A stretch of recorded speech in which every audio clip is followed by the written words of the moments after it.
I have swapped a TV mounted on my wall for a new sliding barn door console table with X detail. The center cabinet is great for displaying cute knickknacks.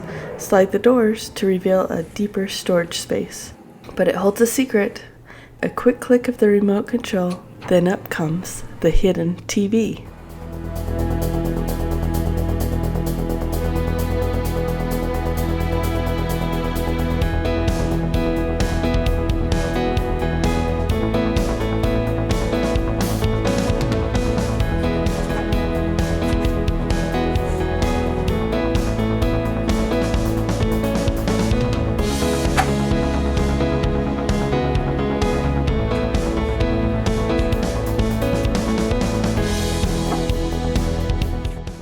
I built the cabinet in 3 sections. Overall, it's quite large at 7.5 feet long. The outer cabinets are full depth. The center cabinet is about half depth. With the current price of pine being super high, I decided to use knotty alder to build the console table. I ran the rough boards through the planer, then cut the boards down to the widths needed for the console table.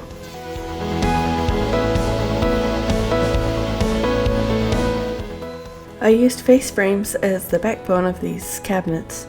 So first I glued up all of the face frames needed for the console table.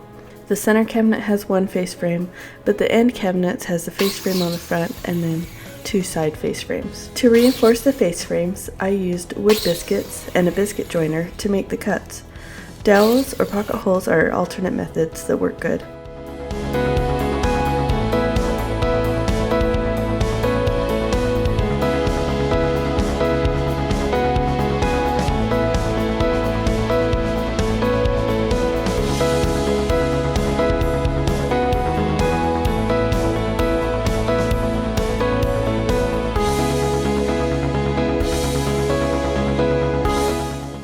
I glued up the face frames and used Bessie parallel clamps to hold tight until the glue dried. But first I made sure that the face frames were going to dry square. You do this by measuring diagonally corner to corner and the opposite diagonal. If the face frame is square, the numbers will be the same. To create character on the end cabinet sides, I routed a tiny chamfer on the side slats. The side panels are made up of these side slats that are glued to the face frame. The slats are inset 1/4 inch, which will mate with the front face frame dado during assembly. On the 2-inch side of the face frame, I marked a 1/4 inch reference line, then I glued and secured the side slats with 1 1/4 inch brad nails.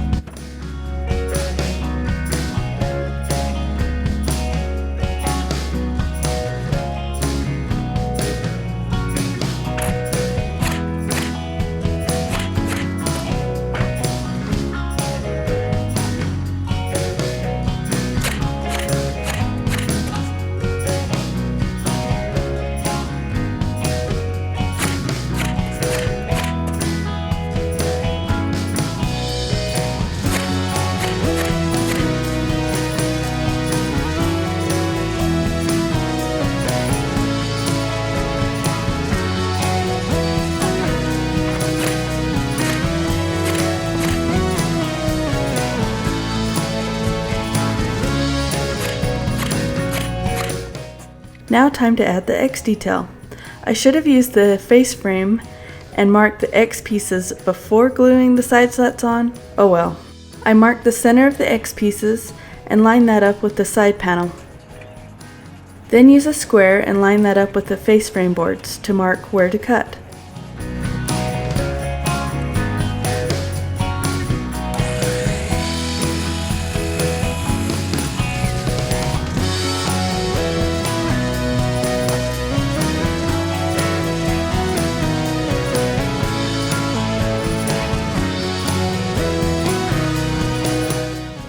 Repeat that method for both ends. Then trace it onto another board.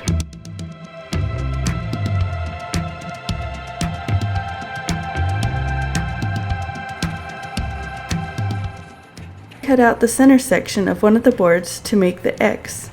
Finally, glue and secure the X detail in place.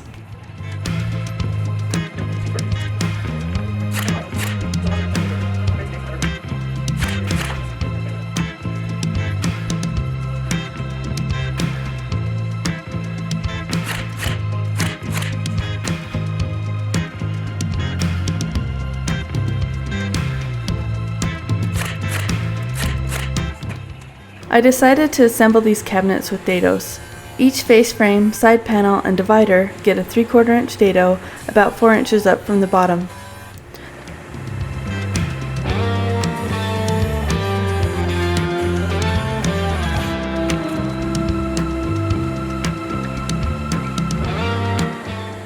The front face frames need a dado on each stile edge. That's the vertical edge.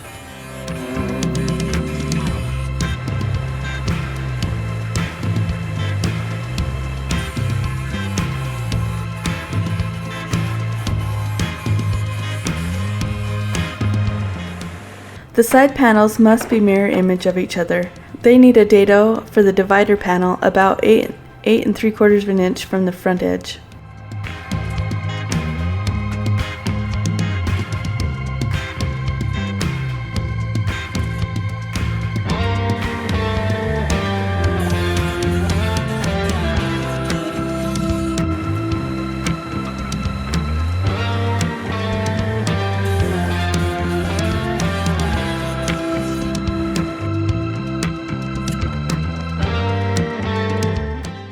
I decided to add holes for adjustable shelves. This is easiest to do before the cabinet is assembled.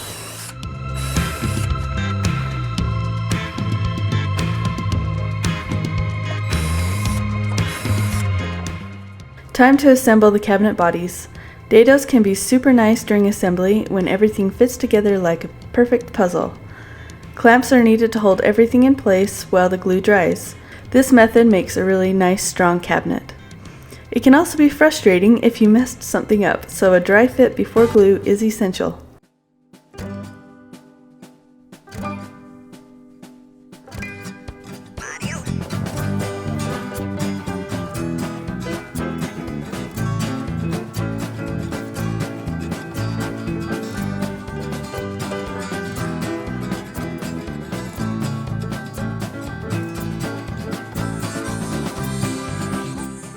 Make sure to check for squareness while you're clamping the cabinets together. On my end cabinet inside faces that will mate with the center cabinet, I decided not to add the X detail, just for simplicity.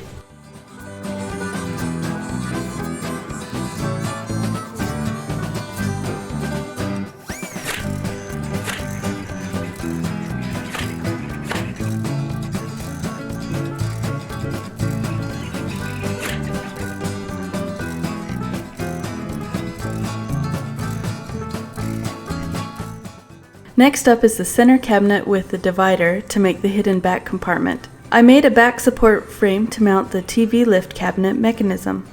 I decided to secure the back support to the cabinet sides with pocket hole screws. Pocket holes were drilled along each side of the back support.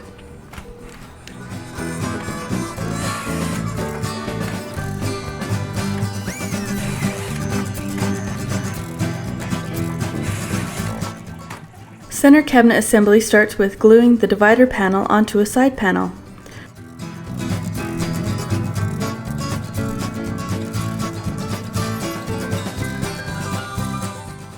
Then add the bottom piece and make sure the boards are in tight.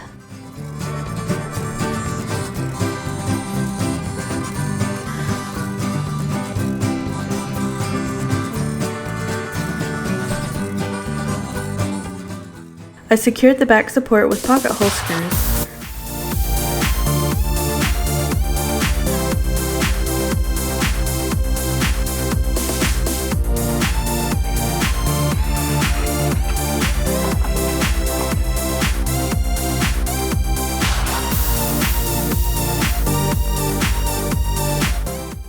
Now to glue the cabinet guts to the face frame and use all available clamps on deck to hold the cabinet tight.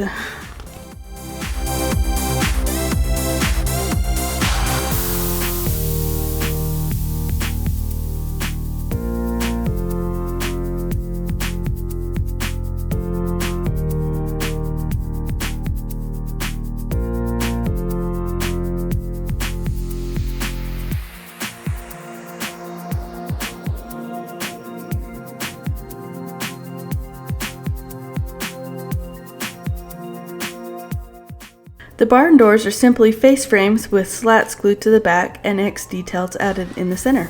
I varied from this plan a little bit. I was afraid that with the cheap barn door hardware that I bought, that 1.5 inch thick doors would be too thick for the hardware. I decided to make 1/4 inch thick slats and inset them from the back of the barn door frame. I glued up the barn door frames just like the face frames. I added the chamfer to my slats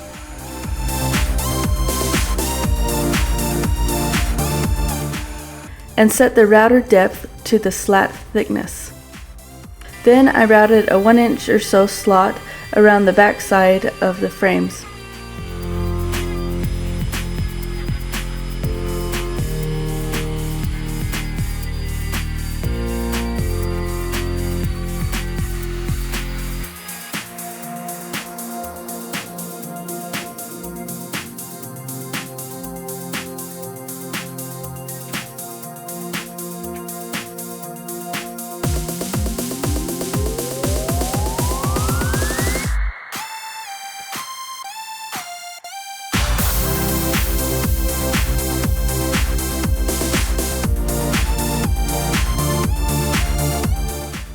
I measured the depth for the X detail pieces, then cut the X details just like I did on the side panels.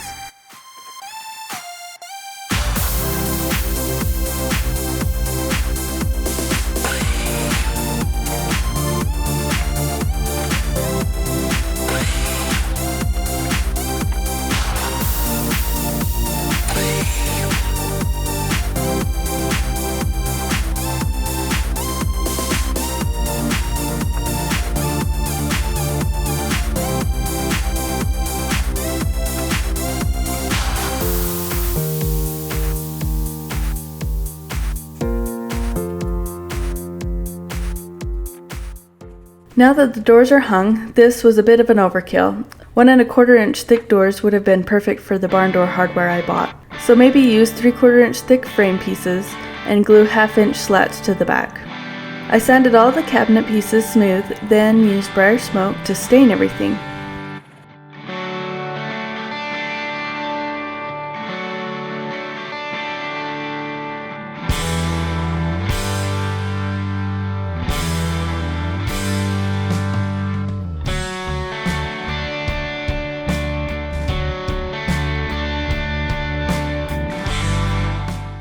With the briar smoke style of stain, I apply it to the cabinet and let it fully dry. Then I use fine sandpaper to lightly sand the stained surface. Then I remove all the dust and apply 2 or 3 coats of satin polyurethane, making sure to lightly sand in between each coat.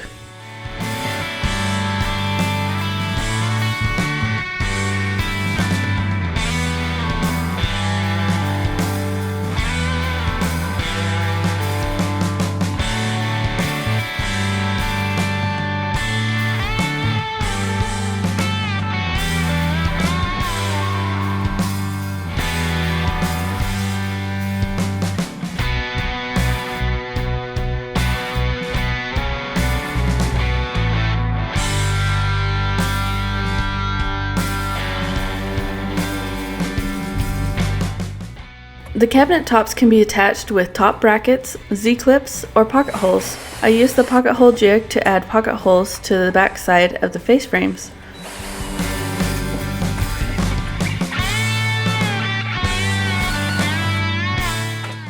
On the underside of the edge of the top pieces, I added a small chamfered trim piece to make the tops look thicker. I attached the tops with pocket hole screws.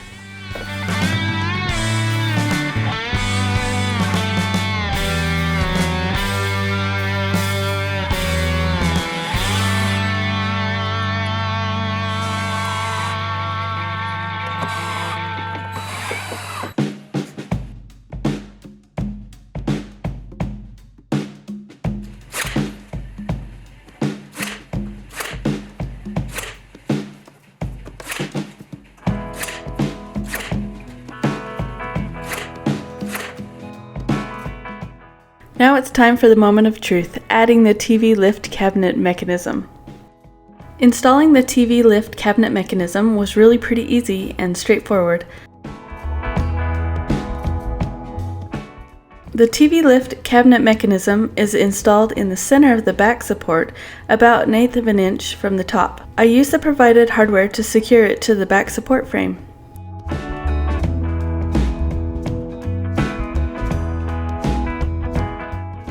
Now extend the TV lift and attach the TV mount bracket.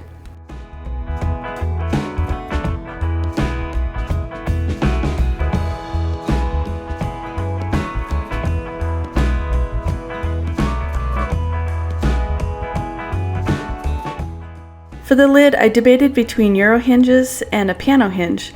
Ultimately, I decided to go with the Euro hinges so I could place the cabinet tight against the back wall and the lid wouldn't need 3/4 of an inch clearance for the hinge to open. Plus, I'm really familiar with Euro hinges and I like their adjustability.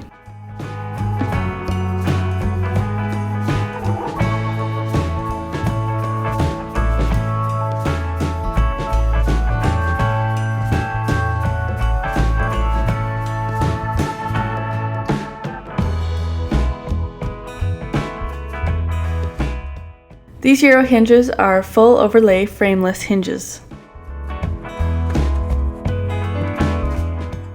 To mount the TV, adjust the TV mount bracket height for your TV. Then secure the TV to the bracket with included hardware.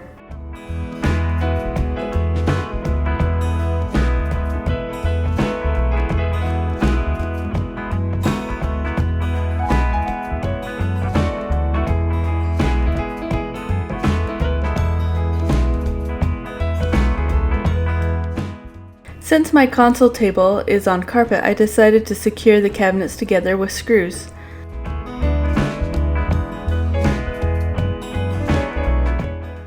Pilot holes that are the same size as the lag screw shank are needed to install the barn door hardware bar.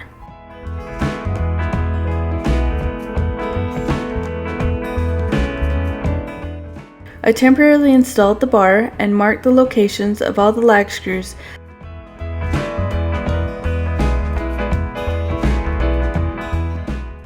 Then drilled all of the pilot holes and attached the bar with the included spacers.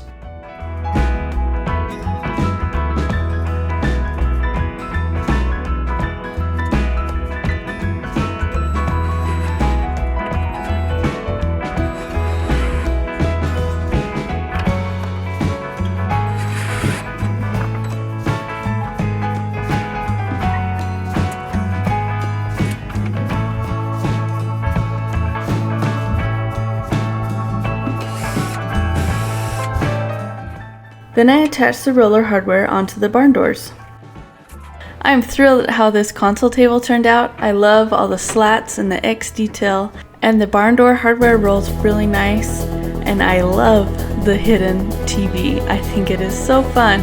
One nice thing about this console table is that this wall is visible from my entry and my family room, and so it was kind of ugly having a side view of a TV mounted to the wall. And this console table is so much cuter. It's really nice to be able to have some knickknacks showing and then open up the doors for hidden storage.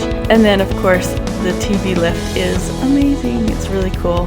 You can find the free plans for this sliding barn door console with the hidden TV lift on my website, hertoolbelt.com, and I hope you will subscribe and give me a huge thumbs up. Thanks for watching.